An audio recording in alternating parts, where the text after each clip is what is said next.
जी अस्सलाम वालेकुम नाज़रीन, उम्मीद करता हूँ आप खैरियत से होंगे। नए प्रॉब्लम के साथ हाजिर हुए हैं कि इधर टिक टिक करता है लेकिन आग नहीं पकड़ता। उसकी मेन जो वजह है वो ये लाइटर टिक टिक करते हैं दोनों, लेकिन आग नहीं पकड़ता किधर। अमूमन ये बहुत शिकायत हमें मिलती है। उसकी मेन वजह है गैस कोयल के अंदर जंग लगना। इसकी सफाई करनी होती है।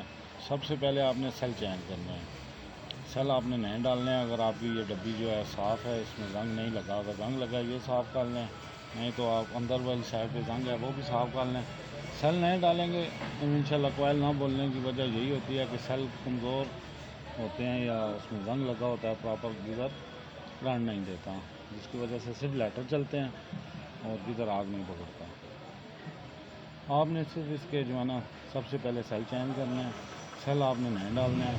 सेल वाली जगह पे जंग देख लें वो उसको आपने साफ़ करना है या सेल कभी नहीं लगा लें। ये कोयल है, मैग्नेट कोयल, इसको गैस कोयल भी कहते हैं।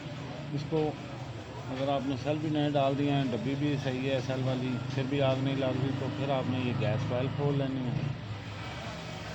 गैस कोयल ये इसमें इसके जो 3 पॉइंट हैं ये साफ़ कर लें, ये वाले। और नंबर 2 इसका जो ये स्प्रिंग है, ये वाले पॉइंट आपने साफ़ करना है। और ये जो स्प्रिंग है ये रंग से फंस जाता है, ये ओके होना चाहिए, साफ़ होना चाहिए। इसी तरह इसमें ऊपर नीचे होना चाहिए इसका। इंशाल्लाह ये आप लगाएंगे साफ़ करके तो आपका गीज़र इंशाल्लाह ऑन हो जाएगा। बहुत कम गीज़र होते हैं जिसमें ये गैस कोयल को जंग लगे। ज़्यादा अमूमन जो है वो सेल ही होते हैं, सेल कमज़ोर होते हैं या नए सेल डालें, सेल डब्बी में जंग लगा होता है, जिसकी वजह से गीज़र आग नहीं पकड़ता। तो ये इंशाल्लाह आप करें तो आपका मसला हल हो जाएगा। जी नाज़रीन, बहुत शुक्रिया आपका। इंशाल्लाह फिर मिलते हैं।